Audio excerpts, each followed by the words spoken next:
आणि आता पावसाच्या महत्त्वाच्या बातम्या आपण पाहूया। छत्रपती संभाजीनगरच्या वैजापूर तालुक्यामधील 10 ते 15 गावांचा संपर्क तुटला। नद्यांना पूर आल्यामुळे वाहतूक ठप्प झाली।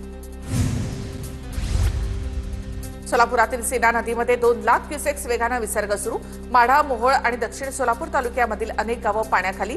शेती पिकांचं मोठ्या प्रमाणामध्ये नुकसान।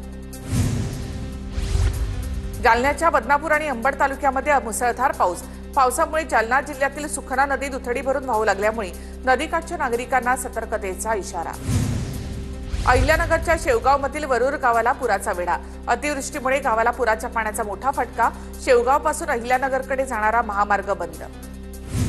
नाशिकच्या गोदाघाट परिसरात पाणी पातळी वाढली।